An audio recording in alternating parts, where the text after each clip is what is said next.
Transmitting to you from Old Heart Radio.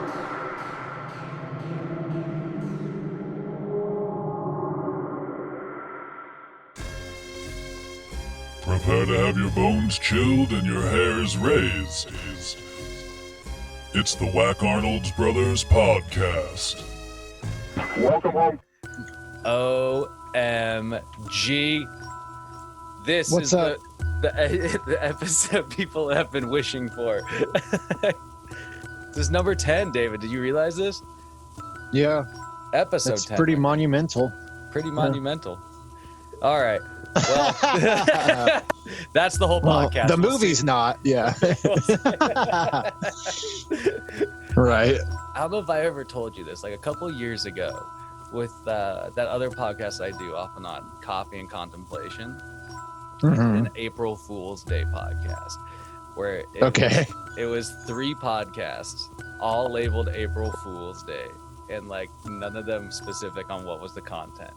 One of them Okay. was a loop of me screaming over and over again. One of them was like a brief history of April Fool's Day, and I cannot remember. I think the other one was me reading a chapter out of a book or something like that. It was like, Oh wow. they were prank podcasts. I forgot to tell you about that last time. I wonder what. I mean, I'd be interested to learn the brief history of April Fool's Day. Yeah, that was definitely one. I don't know if I was super informative. I'd like to think I was, but you could probably find it online easier. We should have talked about this on the last episode because I know. that was the that April was- Fool's Day episode. That's what I'm saying. I was like, this is very relevant for the last episode.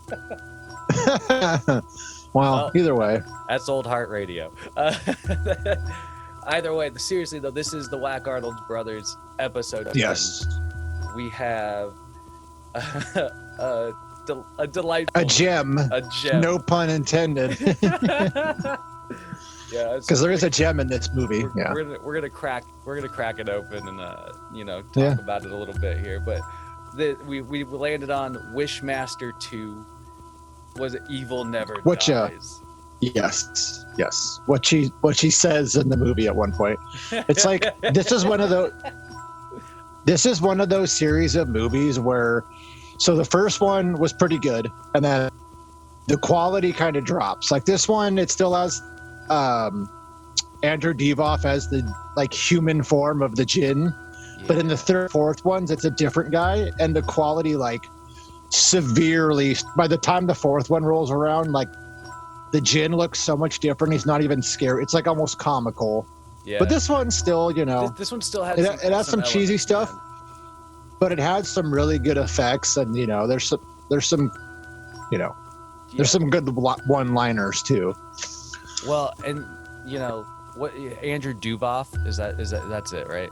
Diva, yeah. Divoff. Like this movie in terms of acting, like an actor's like rested solely on his shoulders. Like he captured every single scene he was in with his like just weird, very specific tone performance of like how he presented that character. It was so good, dude. It was Like, is that what you wish for? and he has Stuff like that. He always just has his head down and his eyes are wide. And this He's got his creepy, grin, this like it's creepy so, grin, yeah. It's so weird.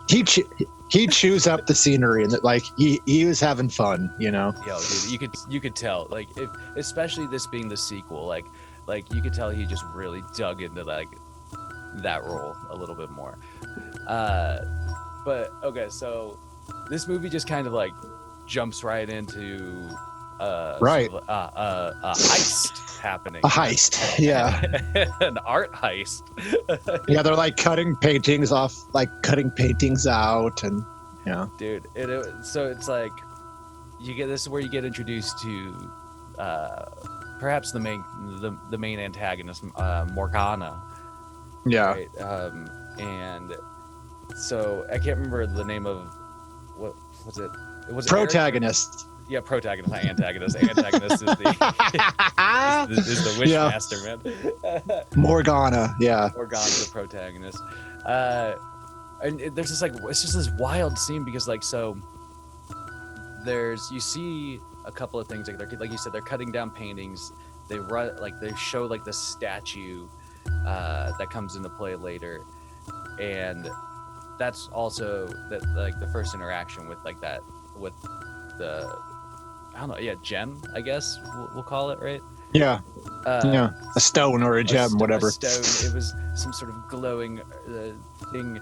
It was, but it's also in the first movie too. So okay, so that was like where that was my thing. So I jumped in. Right, it's like a right reoccurring thing. Yeah. So that's got to be it. So like when the stone obviously like breaks or something like that, it releases the djinn. Yes. Okay. Yes. Yes. Okay.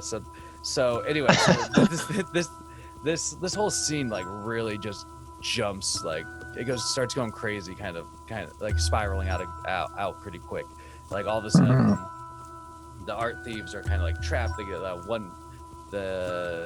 did the stone break before the security guard interaction or after the security guard? So the security guard. So one of the guys he sees this gold goblet in a case, and he breaks the case. And the alarm goes off, and instantly, like a security guard runs in, and one of the thieves gets shot and killed. So the other two are running away, and they're running down a flight of stairs. Yeah. And another security guard pops up and shoots Morgana, but when he shoots her, he shoots the gem, That's right. and it cracks and comes open. That's right. Lucky shot. But then she accidentally kills a black police officer. Yeah, she like. And the guns police him officer down. subsequently shot her boyfriend, who was laying there in agony, and she escapes. Yeah, he's like. Rah! That's a lot it's a lot that goes on. Yeah. It happens all like it's like you think you got like your grips on the scene, and all of a sudden it's just like whoa, okay, and then so that but then you have like the first interaction with the djinn like shortly after that, right? So it's like the Morgana's lover is dying on the floor of the art museum they tried to rob. And, which by the way, just like how easily she gunned down that dude, or like it was like so shocking to me. Like just right off the bat I was like, whoa dude, okay. Anyway, but so this dude's dying on the floor. The Wishmaster thing in like this really like cool sequence starts like emerging from the stone, like this like weird like tentacle like slime thing, like it like spider slings itself onto the wall. It's like exactly. It's like just starts growing this like nasty like slimy stringy gutsy looking thing off the wall, and then like dude like I don't know, like a head with arms coming out of it, basically. Yeah, he's not fully formed yet. It's like his big head. He's got these like weird wiry arms. Oh my god, dude, it's so creepy, and it's just like climbing out of the hole. It's cool looking. They did a good job with that. Yeah, it's such a cool sequence. Like I was like, I thought they were saving the good stuff for later. No, so we'll talk about this later, but I feel like they spent the majority of the budget like halfway through the movie, because in the end sequence it's like cheesy looking. But anyway, fair enough. But like you were saying, so yeah, he comes out of the wall. Yeah, and like he basically like gets the guy to make the first wish of the movie, and the first wish of the movie was basically this man wishing he was never born. Right. And I like this is where you learn that, like, if you haven't seen this movie, you learn that it's one of those situations where be careful what you wish for, because this guy's going to grant it, but it's going to have horrific consequences. Like, there's a cool one in the first movie. In the first movie, there's a cool one where this girl is like, I want to be eternally beautiful and like be remembered forever for my beauty or something like that. And he turns her into a mannequin. That was a cool one. Yeah. But anyway. But I mean, either way, like because I feel like this is kind of an interesting way to like showcase the powers right off the bat. Yeah. Like this dude wishes he was never born, and so like all of a sudden, the dude starts shaking and starts spazzing out, and he slowly starts becoming like a child, and then becomes like a baby. And all of a sudden, there's like a little like fetus or something in the coat, and then there's just nothing. Nothing. Yeah. And so the dude erased that guy from Human history. Yeah. human history, which is fucking crazy. Or so you think, though. So that was in the next scene. This was the question I had. This was like where I got confused. Was like Morgana is clearly like mourning. Not maybe the next scene, but Morgana later is like mourning, like the loss of her lover. And I kept thinking like, but like if he was never, I mean, I was like, if he was never. Oh, okay. I see you're saying that would have never happened. Yeah. Yeah, I guess that's an interesting way to look at it. Yeah. But I mean, so either way, the dude's erased. Right. But more importantly, you also like in this like whole like kind of opening chunk of the movie here, you get introduced to not only Morgana but you get introduced to the character of what does he go by, Wishmaster in the movie? He goes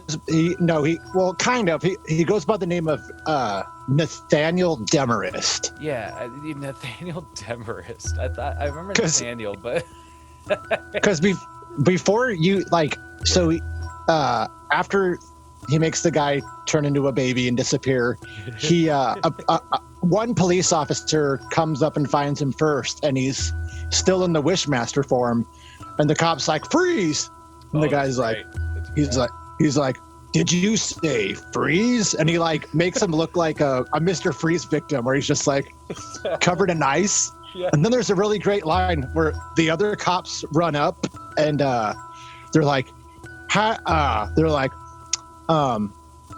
do you explain this? And he says, he needed to chill out.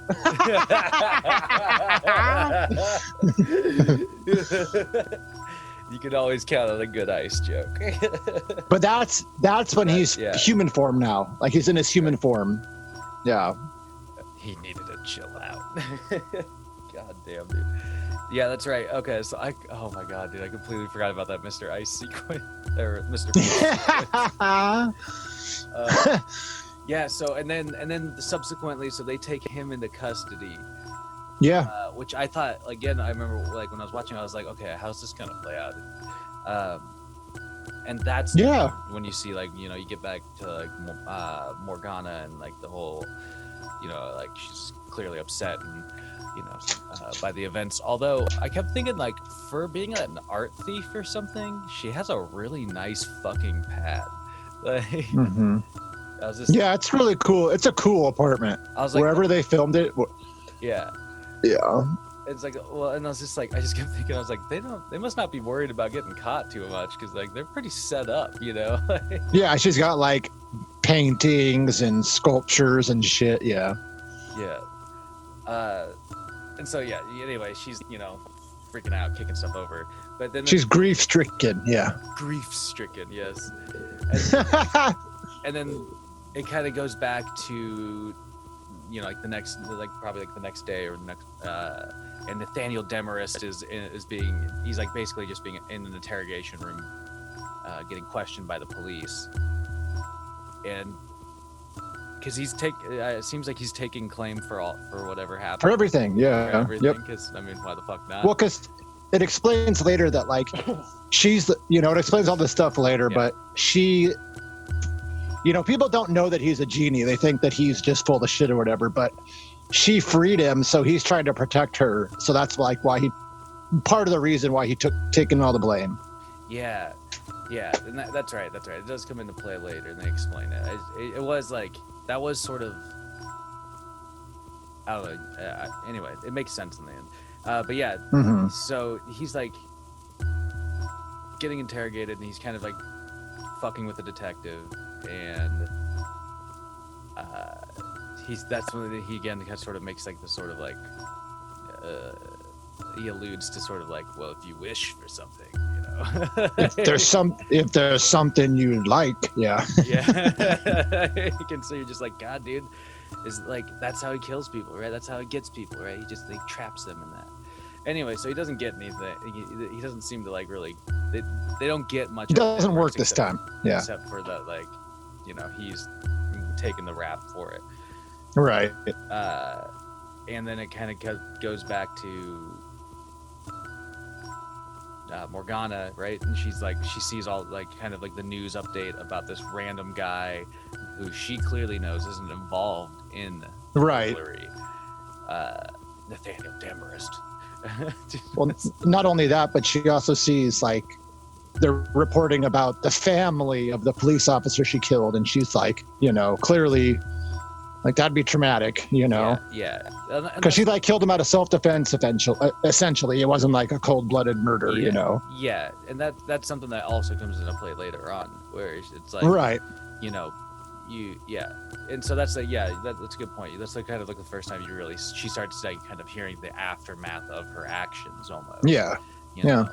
And she also realizes that nobody mentions Eric, I think was his name, her lover. Right. And she, you know, she's like, what? Like, you know, which rightly so. Like, if he had been discovered dead on scene or whatever, or even discovered alive, they would have like reported it. Yeah. So that would have been suspicious, I suppose. But yeah, so Demarest pleads guilty to the robbery and the murder. And dude, like the best kill of the movie, I think, happens next. When he's in the jail cell? When he's in the holding cell, Yeah. Oh my God, dude. And there's like, one thing I don't like about this movie is how they portray all the jail scenes, how it's like the cliche, typical like movie portrayal of jail where everyone's like trying to be like, they're all super like prison rape jokes and super hyper aggressive. It's like, but yeah, this guy's in the jail cell basically like calling him a bitch and a yuppie and a yellow bellied whatever, and that. There were a lot of like there were a lot of like, I'm gonna make you my bitch kind of vibes. Yeah, like, dude, that's what I'm saying. It was way over the top. It was. But yeah, dude. So, but this death scene is so great because the guy is like thinks he's joking. You know, he's like, "Oh, we got a genie in here," you know, and he goes, So basically, they make this little little kind of. Not a bet, but the guy was like, okay, well, I'm going to make a wish, and if it doesn't come true, then you're going to be my bitch or something like that. Basically.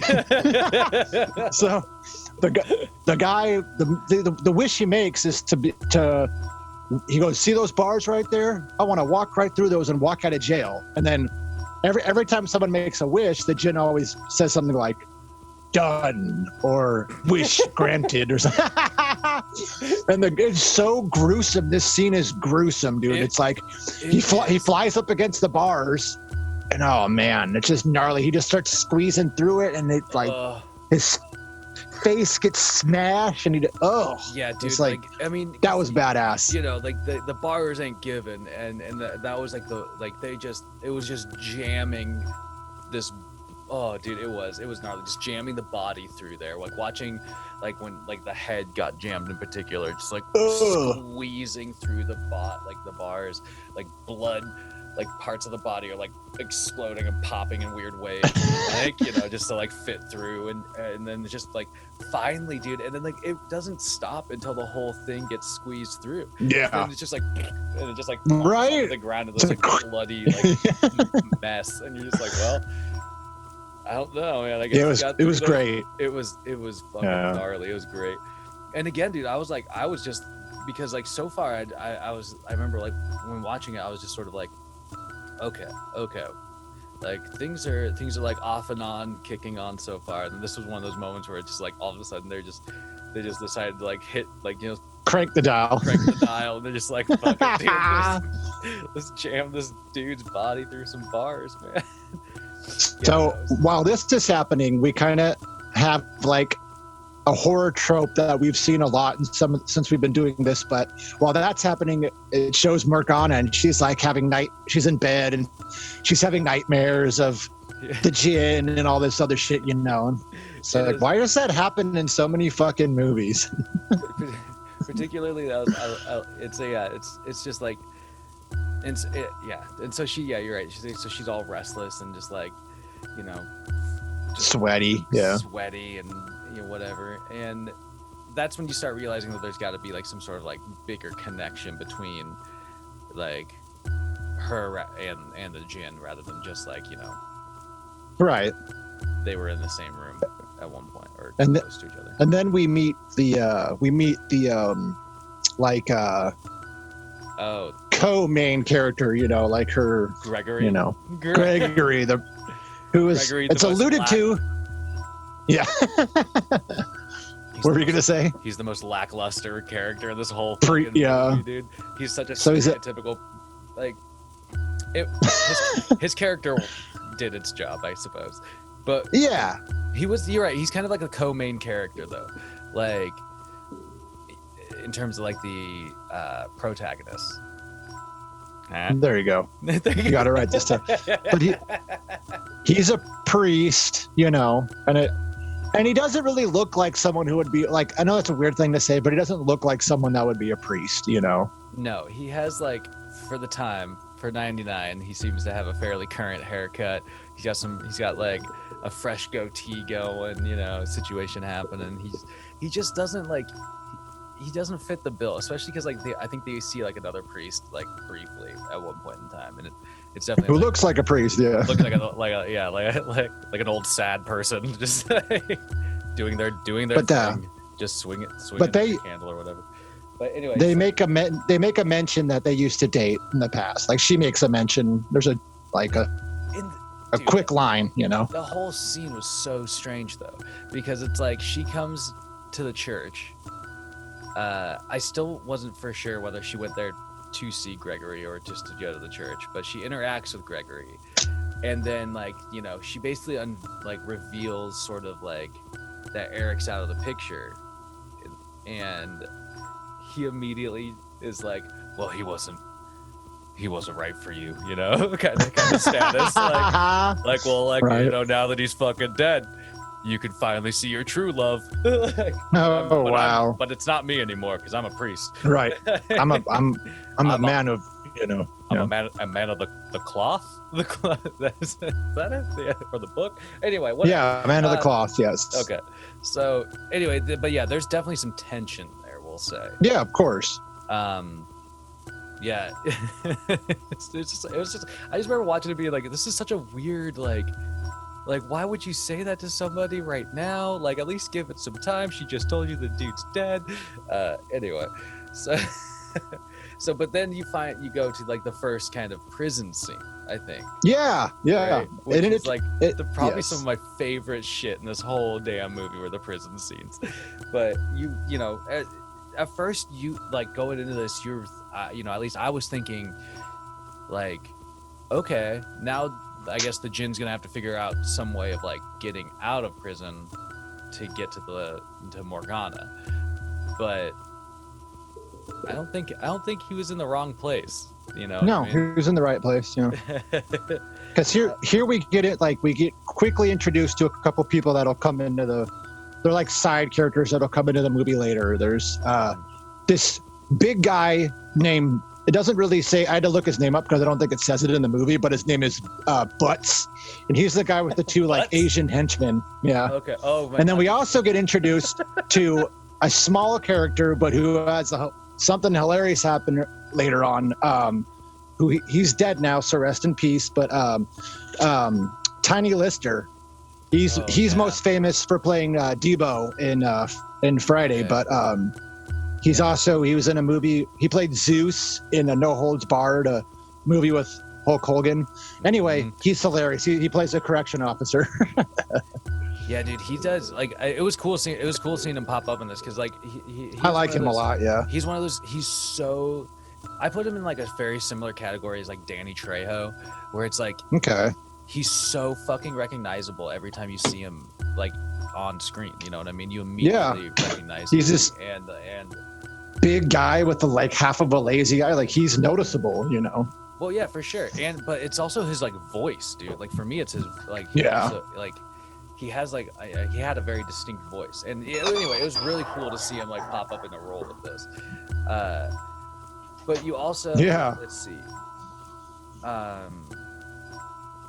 The other character you get introduced to is that kind of, I don't know, he's another prisoner. I think it's Grease or Gris or whatever.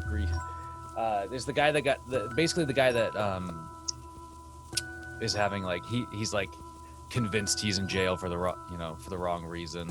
Yeah. He makes a line with someone about how his lawyer should have got him, this and that, but now he's in jail for 3 to 5 years. Yeah, and so Demarest and this guy kind of interact. And Demarest, you could tell, just wants to like chip away at him, and like that seems to be his vibe, dude. Like all of a sudden, you start realizing like maybe it's like Rorschach and Watchmen. You're all trapped in here with me, like he's just gonna go. Oh yeah, for sure. Start picking fucking people off with his wishes, man. Like these are all prisoners that have been locked up that want shit, like. Yeah, exactly. It's a perfect setting for him to start collecting his souls. Yeah. I was like, damn, dude, that's fucking like in terms of like story. I thought that was like a really like interesting kind of move. I was like, that's a pretty brilliant move, man. I did not think that was happening. But anyway, so the one, like. One of the next kind of death sequences involved and that was well, not him, like he was kind of like watching it happen, but so he said he was kind of like, so he's been kind of convinced that he was sort of fucked over by his shitty lawyer. And he eventually gets chipped away by Demarest, who like eventually gets him to make a wish to get his lawyer to fuck himself, basically. Go fuck himself, yeah. Wish my lawyer would go fuck himself, man, or whatever. And so shortly thereafter, Grease gets brought into like a room to talk to his lawyer. And one of the most bizarre but fucking hilarious sequences. Yeah, for sure. Was just like He's like, oh. He just starts feeling in his loins, man. That dude must have been listening to some coins or something, man.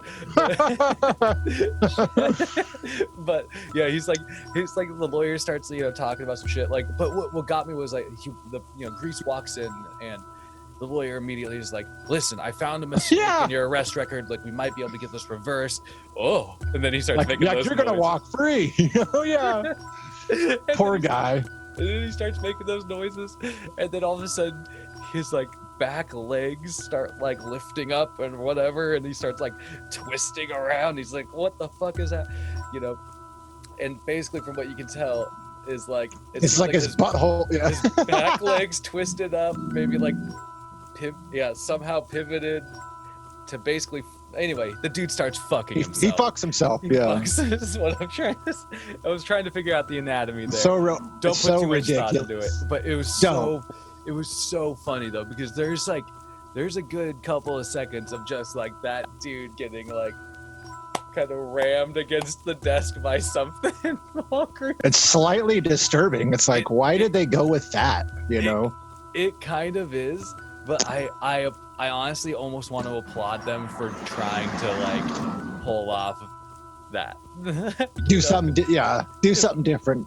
Because that was, I don't know, man. I was questioning it. I was like, this is fucking weird, but like kind of hilarious, but also kind of cringy. It's a good way to put it. Yeah, I liked it. God damn, dude. But yeah, then let's see. That's when. So then Morgana starts doing like what's up? Oh, I was gonna say, isn't this like near the time when you said today with butts? But that's later.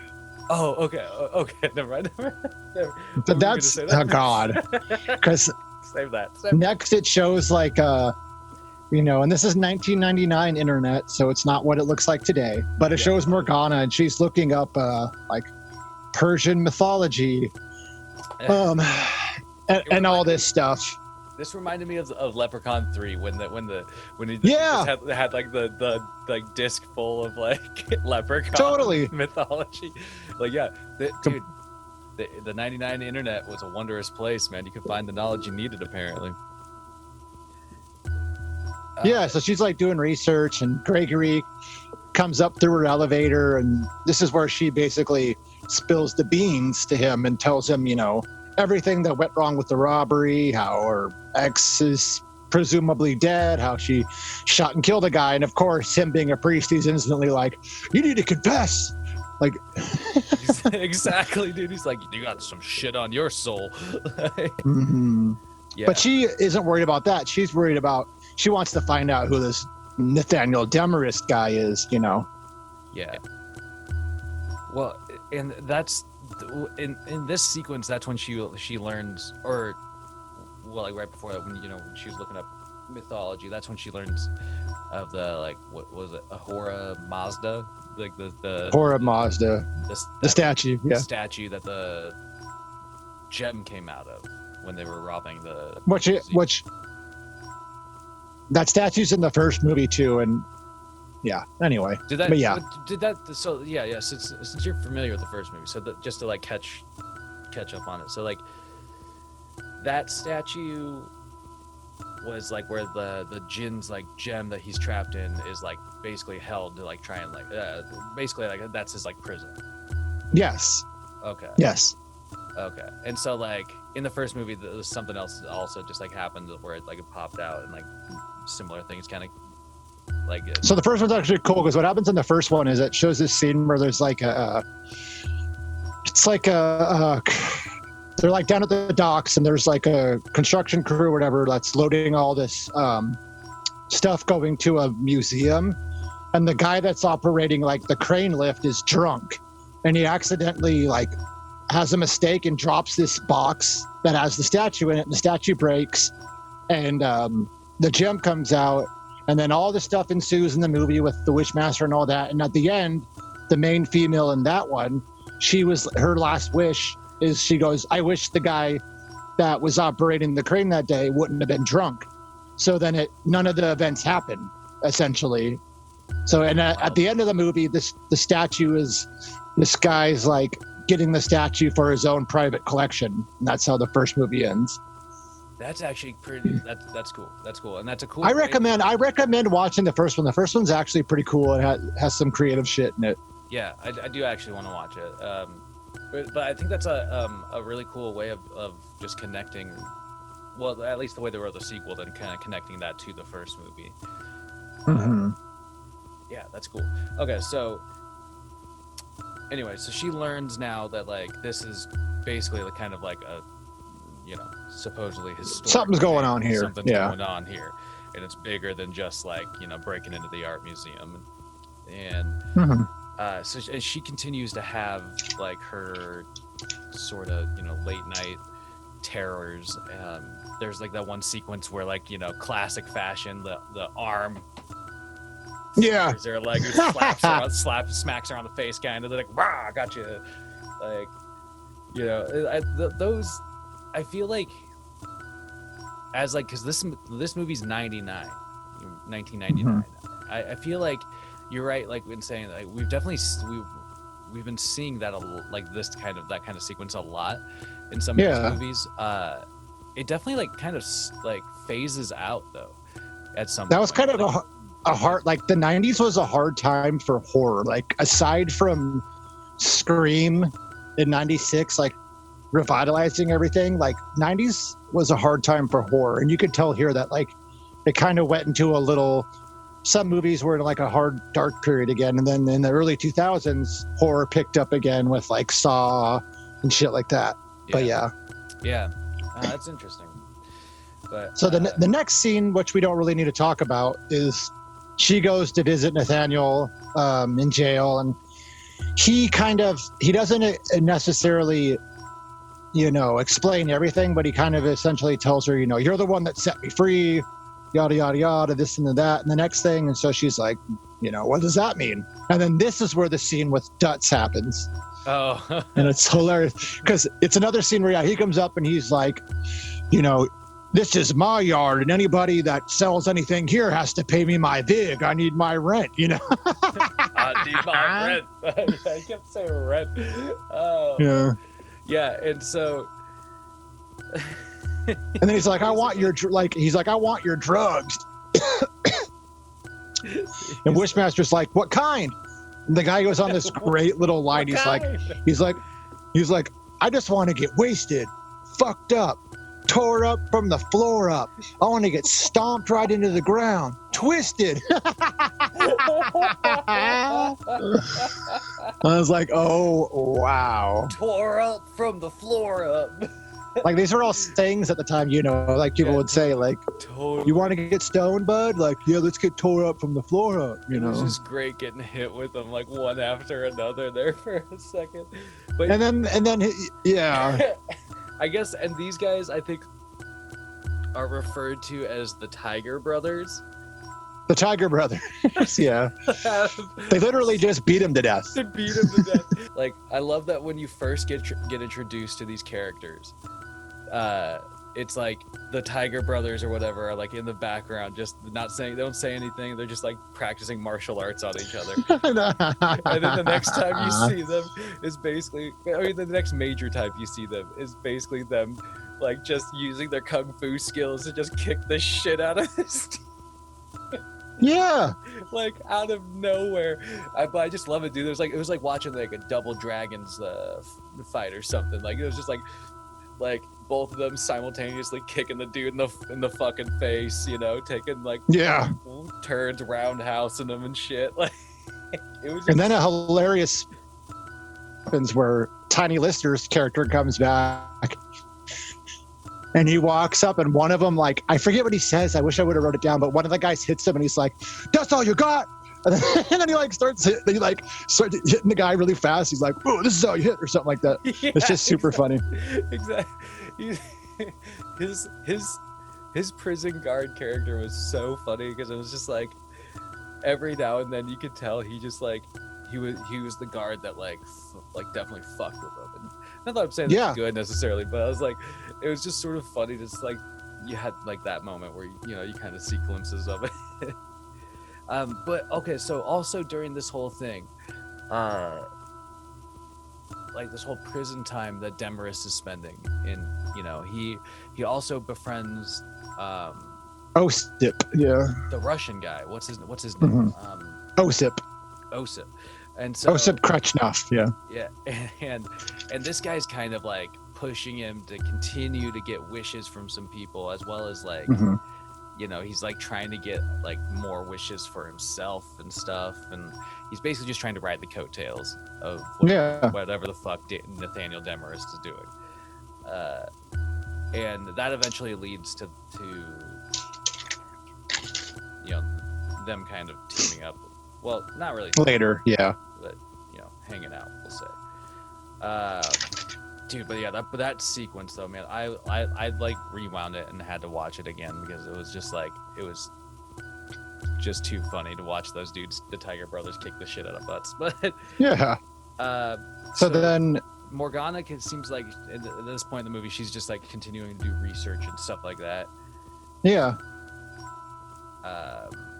And like Gregory's, supposedly like he's right there helping her or whatever. So she gets him to go. She like is trying to get him to believe what she's saying, and he won't. So she's like, "Well, how about you come meet him too?" And then after meeting him, this is where like because he mimics her voice, and Gregory's finally like, he's not of this world, So now he's on her side essentially. Yeah. Which, like, there's this great, I think it was in this, there's this moment where, like, I can't remember if it was Gregory or not, or if it was some other character, but it was like somebody alluding to, like, I believe in God, and not the devil, and yeah. And I was always like, that's such a weird, like, train of thought, because, and anyway, it's like, and so that's why it was like, when Gregory finally comes around to it, I was sort of like, okay, I guess I'm glad he, like believes in the devil now. He now believes in evil as well, because the shit's going down.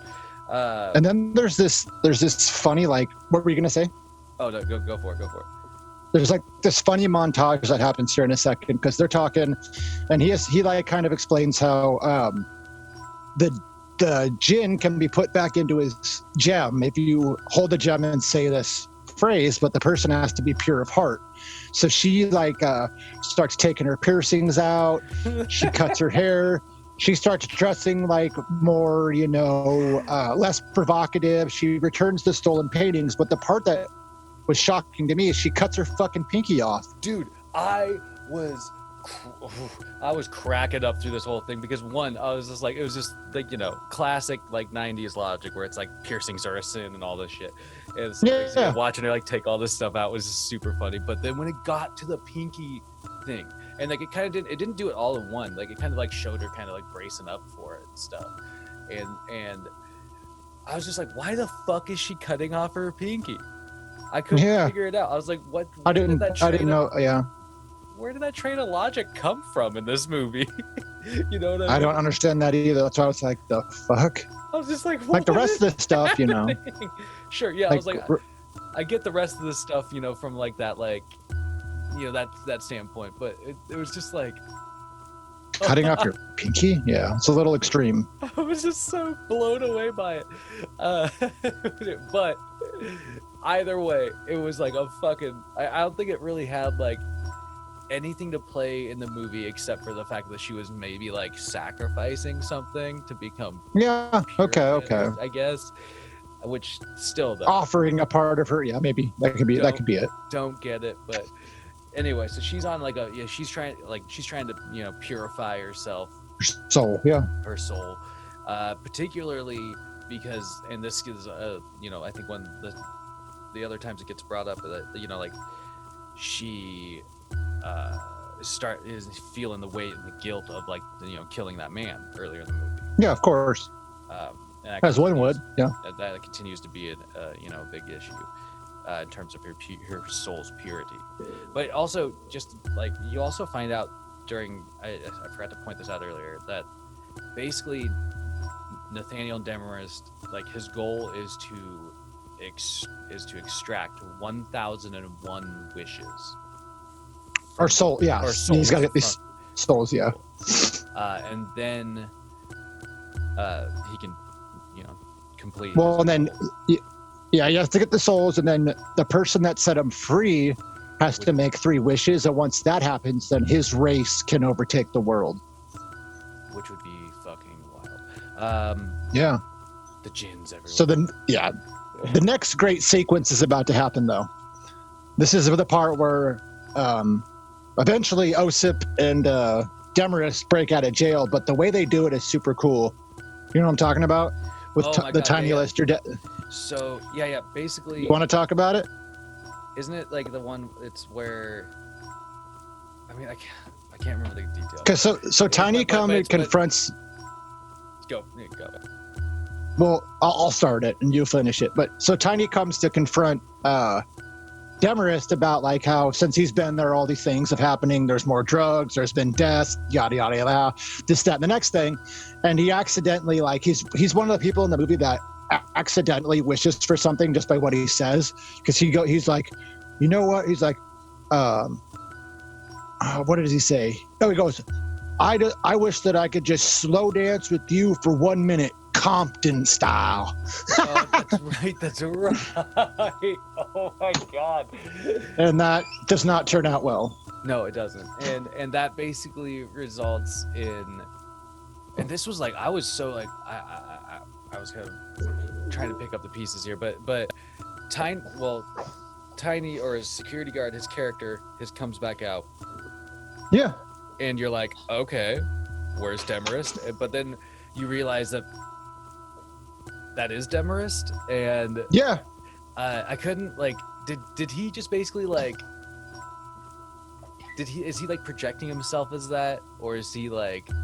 Well, because when you see the guy's dead, when you see his dead body, it's like his skin was ripped off. So for some way he can like, take his form. That's what I was like, what the heck just happened? Like, did he basically just like put on his skin? And like, he like project, it was so wild, but I forgot about that phrase, Compton style. Compton style, yeah. Oh my god, dude! But it was I don't know, like the thing that was kind of cool about this character of the Jinn anyway was just like there seemed to be no, like, or very little limitations to what like his power could allow him. Yeah. You know what I mean? Like, and that was kind of, I don't know, that was kind of one of those sequences where it was like, it was really funny, but it was really cool and really creepy to see that like he basically could just like tear this dude down and just like, you know, pretend to be him. Anyway, so that's how they get out of prison then, is that he basically as the guard basically just leads them right out the front door. Right. Essentially, it doesn't show it, but it alludes to it. Yeah. Yeah, because they walk over, just like open the gate or whatever. Yeah. So then it's the next day, and she you see Morgana, and she runs to Gregory, and she's basically like, I just saw on the news that you know, Demarest is out of jail, and this, that, and the next thing. This part's funny because she's like, yeah, and he left with the Russian guy, and he's like, what's the guy's name? And she tells him his name, and he's like, oh, that guy killed 2 men in my parish years ago. Like, what the fuck? Super, I know. It was just like, it was this most random connection. I was like, yeah. Like, so Gregory's got, will he have vengeance on his mind once he meets and him? he knows where the guy might be, you know? Yeah, which is, just. But that's just, I know, like, I remember thinking that and just being like, I don't know, they probably, when writing it, they're probably just like, this way it gives it all a rounded, you know, feel, all the characters are connected, but it was just sort of like, oh God, yeah, I feel like you're efficient there. it was just, yeah, it was unnecessary. Yeah. So then it kind of cuts to those two, and they're to Osip and Demarest, and they're at this, you know, club, just kind of celebrating. And, right. Demarest is being his usual, like, weird, you know, self. Osip is very into the occasion, we'll say. Yeah, he wants to be the boss. Yeah. Yeah, and that's when you meet the current boss, Pushkin. And Mr. Pushkin. Yeah. And his outcome is so hilarious. Dude, it's just like, you know, like, it was just, every time like somebody like that gets introduced at this point in the movie, you know that they're gonna meet like some sort of demise. You know what I mean? And so that's kind of what was fun. It was like he gets introduced, and it's like, I'm gonna see you die later. Right. And it's always like whatever they say, it's cool. It's one of those things where whatever they say their wish, like, it gets taken literally, because that happens with him too. Yeah, and his wish was where is it? Okay, I kind of wrote it. So, well, oh my god, I wrote it. My notes are just. I should have brought my glasses. I apologize, hot dogs. It's alluded to that in the past, or at some point, some guy named Mustafa had wronged him, and he wants vengeance. He wants this guy. Yeah, here we go. Yeah, so it's like, was it so? Jesus Christ, yeah, he wishes for Mustafa's head, and yeah, he finds. He's like, oh my god, yeah, Jesus, dude, I'm sorry here. This is. He wishes for Mustafa's head, and then his face turned. He has Mustafa's head on his body, like, yeah, he looks like Mustafa. There's this whole mirror sequence where he was like feeling his face, and like, oh my god, dude. But that's great. Yeah. But that's when, like, throughout all this, like this is all like basically like Osip's long game, though, right? Like, he's trying to get Pushkin out. Pushkin's got his weird vengeful wish that Osip would like get him. Yeah. And then he becomes the mob boss. So I was like, throughout this whole thing, I kept thinking, like, I was like, Osip's kind of like the smartest guy in the room in a way. He's like putting everybody to his advantage at this point, at least. It's true. Which I thought was kind of interesting. But so basically a couple things happen here too, where Morgana comes in and shoots the Jinn. But he says the tagline of the movie, he's like, evil never dies. So she runs away, and she goes and she meets up with Gregory, and they come back to see Osip, and this is where like Osip kind of gets a little bit of redemption, because he explains that Demarest left, but he's not going to tell him where he went, and he basically mentions a really good point that if Morgana was dead, like this whole thing would end, because he realizes how truly evil the Jinn is, and he tries to shoot her, but she doesn't have a wound. And then Osip is like, I can't tell you where he's going, but I can tell you that he has 800 souls left to get. Yeah, 800 souls, and then It's a lot. that's what I kept thinking. I was like, so, I mean, he only collected a couple hundred in prison, maybe, and 200. Anyway, yeah, well, yeah, 200, exactly. And anyway, so then there's this like hard cut here, and like to like kind of like basically what, you know, like the near like basically like the ending setup of the movie, and I didn't understand it, like, but you basically find Demarest in like at a casino. Like He's in Vegas. Yeah. he's in Vegas at a casino, and which, I mean, don't get me wrong, it was like the Leprechaun. I think a really like, dude, if they ever made like Wishmaster in Vegas, like that would also be a good movie. But you know, like it was just such a weird, random, like, okay, all of a sudden there we get, like, now we're here. But you know, so he's like kind of like walking the floor with the manager of the casino. Right. Yeah, that's right. Because he's at this point he's posing. He got the hookup from Osip, and he's like kind of posing as like a, I don't know, importer or like leader. Yeah, or of, like, something. the company Yeah. or Doesn't something really like explain. Doesn't really explain. Yeah. That's the supposed connection to like the casino manager. Yeah. Jesus. Anyway, yeah, it's like, okay. But it makes sense though, because he can literally just go around like, you know, being like, oh yeah, like what are you wishing for here? A fat stack of money? Boom, here you go. Right. It's a good place to collect his souls. Yeah. Yeah. And then he also lures Gregory and Morgana there. She gets a phone call and it's Osip's voice, you know, but it's actually Demarest luring them to Vegas. Yeah. And before they go, they have sex. So that's great priest. Yeah. Great priest. But yeah, that's right. Like Demarest like buys tickets for them, or supposedly Osip does, you know, to like go to Vegas. And oh God, dude, I couldn't believe that like the whole, I mean, just not to like speak too much on it, but just the whole sex sequence, just because I was just like they really couldn't leave that out of one movie. It felt like, you know what I mean? Like the dude's a fucking priest, like, you know, like it doesn't matter if he fucking bangs or bones or whatever, like he's a priest. We understand that about him. She's not clearly like looking to bang or bone anybody this whole movie. She's like been grief stricken and then driven like, to like get vengeance. So I was just like, guys, 99. I thought the funny thing about it is, like, at first she kisses him and he is like, I can't do this or whatever, but then literally a second later they're kissing again and he's taking her top off. And I'm like, what happened to, you know, I can't, you know, like, wow. That constitution was not there, my friend.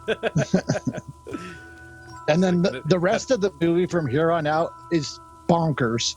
Dude. All the scenes in Vegas are just bonkers. So, okay, yeah. So they get to Vegas. As he's collecting all his souls, yeah. Yeah, and let's see, like, let's see. What was it? So there's like the phrase.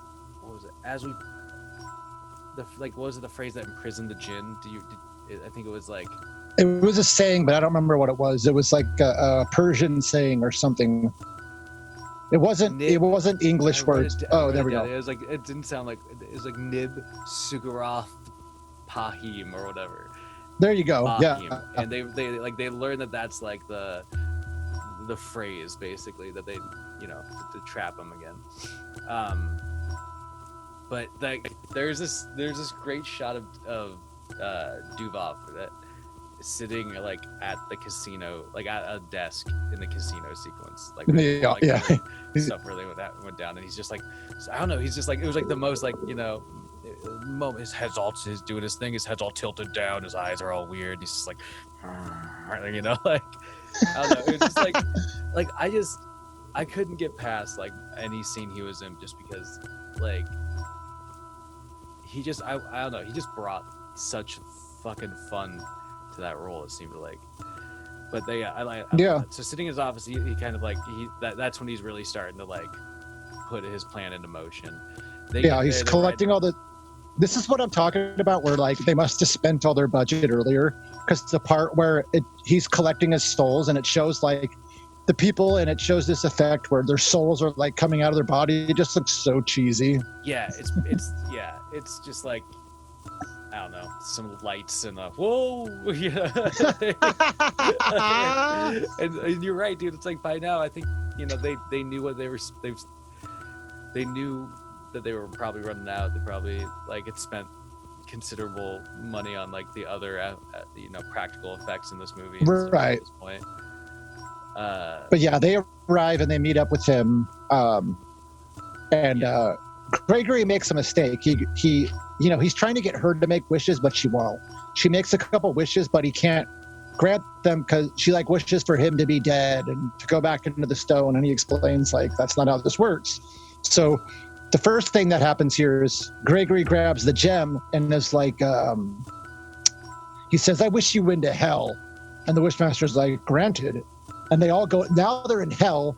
And it shows this scene where Gregory's like up on the cross with the crown of thorns, which is dude. Was so unnecessary too. It was a hard visual. I was like, what is happening here, man? like this dude, not a very good holy man. Can I say that? But right.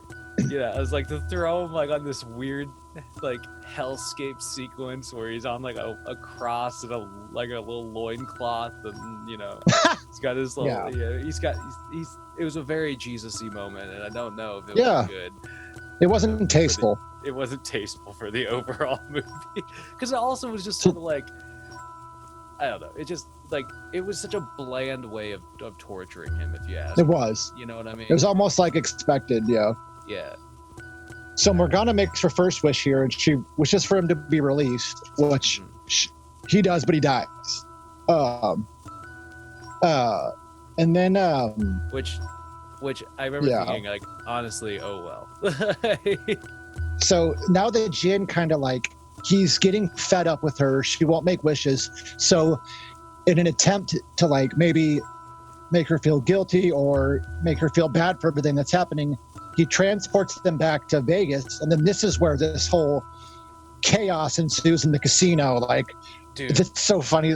Poker chips are killing people. A roulette table. The roulette table at one point, I think becomes like motorized, and like some blades pop out of it. And it's like rolling around chopping at people, dude. Like just, it was such a funny scene. Like poker cards are flying and killing people. Dude, at some point, some guy gets like almost sawed, and like he gets like a deep cut, we'll say, like somewhere in his torso, and his guts just start like popping out, like yeah. Like it was just nuts.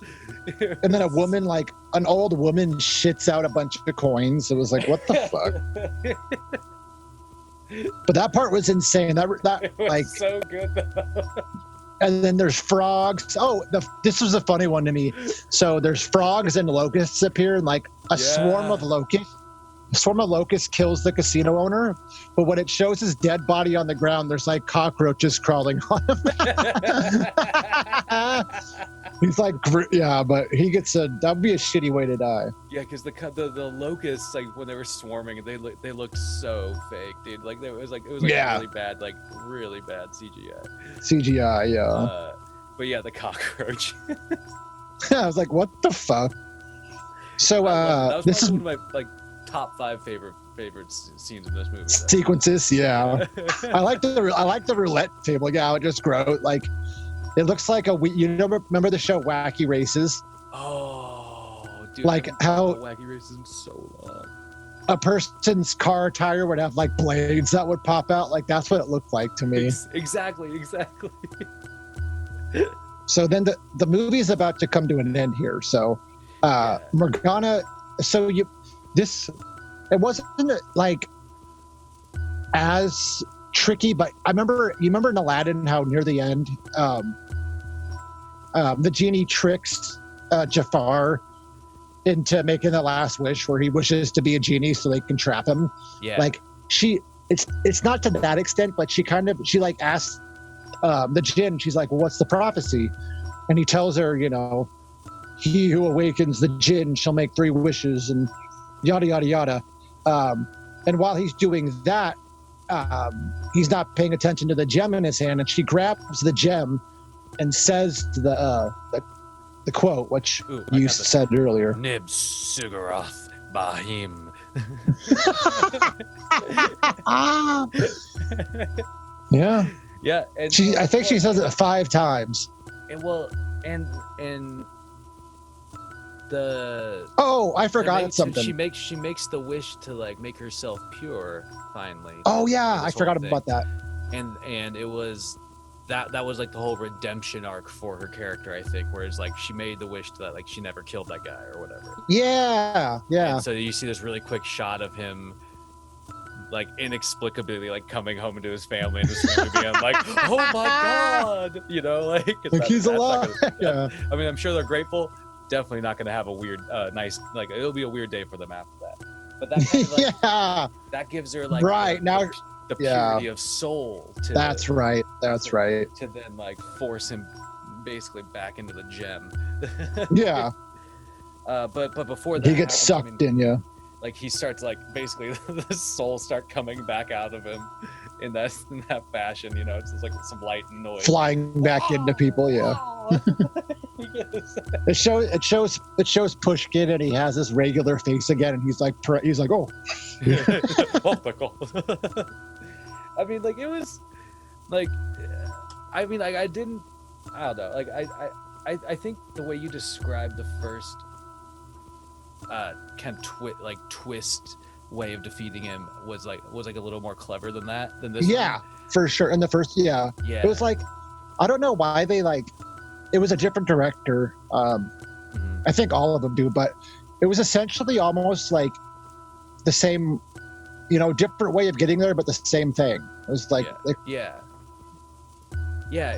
exactly. It's like, like it was also kind of like a cool, like I said, I guess sort of like a way of like fully closing that storyline for her.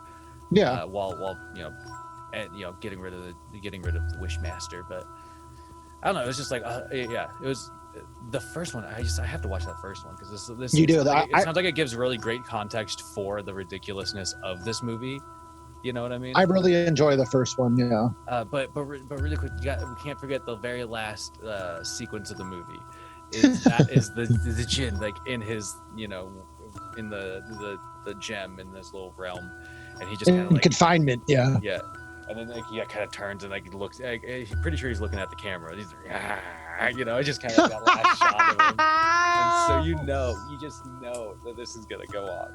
But I would say that the look of his like character is actually really is awesome. It's the creature effects are great. Yeah, creature effects and like some of the practical stuff that they did in this movie were still really fucking fun.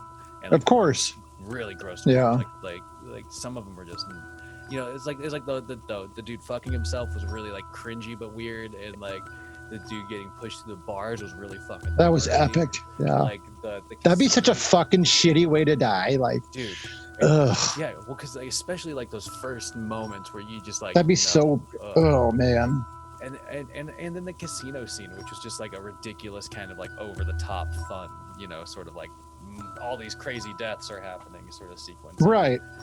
This movie was overall, it was like I really enjoyed watching it. So, I just think I need, like, now more than anything I want to watch the first one, just because it all like one sounds like it gives context, but also I don't know, it just kind of sound, I like the idea of the Wishmaster, like, you know what I mean? I could see. I mean, you might as well watch.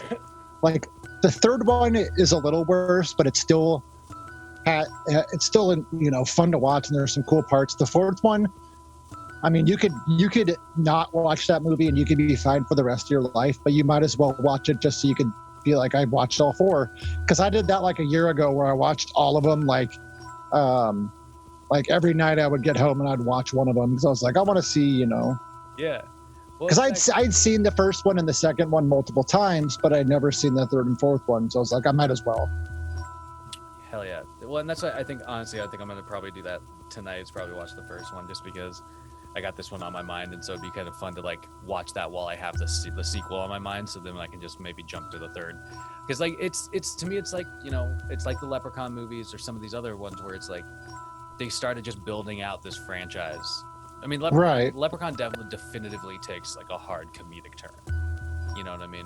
For better or worse, yeah. But you know, it's sort of like that where it's like it seems like they had like the first movie that they really like kind of probably got like what they needed out of the character, and then the second one they were like, okay, let's try and make this like a little more like grandiose and fun for the character. This character, let's see what like if we can continue to do. So I don't know. I right. Like I said, I just really enjoyed watching it because like some of the stuff was just gnarly. The dude that played Demarest like Devoff or whatever, like he's amazing. Yeah, he's so fucking like weirdly captivating because he was like, it's just such a weird performance, like and so specific. Like he hit it.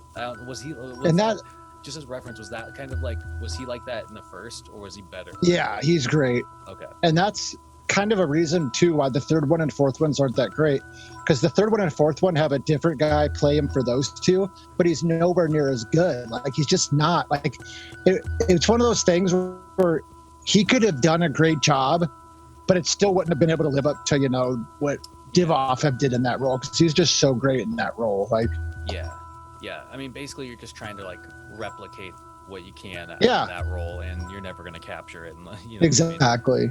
I mean? Yeah. That's cool, dude. It's happened in other franchises. It's unfortunate, but yeah. Man, it does. Oh man, but yeah, I would say check it out. You know, check out the first one though, Hot Dogs. That's what I'll say. Do yourself a favor, check out the first one because it sounds yes, dope, and then watch this one because it also is just like a fun follow up. It's a fun ride. Yeah. It's a fun. You won't be disappointed. Yeah. Yeah, you won't. It won't leave you wishing for more. God damn it. I got two of them. God damn it. Oh man. All right. Well, hey, you got anything more you want to like on the Wishmaster 2? Evil never dies. I keep saying almost never sleeps. Almost. It's not a James Bond movie. It's not a James Bond movie. But really quick, do you know? I think this movie was straight to like TV. TV. Yeah. Okay. I didn't know if I want to double check to see if that was the case. So that's interesting. Because the first one, the first. And that's probably why there wasn't any nudity. Yeah, the first one was a theatrical release. The first one was also like Wes Craven didn't have anything necessarily to do with the movie, but he like helped like produce it. Yeah, because the first one. That's the distinct thing I remember about the first one was like I thought like for some reason like his name was attached to it, right? It's like Wes Craven. Right. Like Wes Craven's a Wishmaster or something like that. Yeah, but he didn't direct it or write it. He just was a producer. Yeah, that's strange. Anyway. Yeah. All right. Well, I would, like I said, Hot Dogs, check this out. I would say watch the first one first, but then follow this. Yes. All right. Well, I guess we'll see. All right. Till next time. This has been episode 10. We'll see you for 11. Yes, sir. Good day.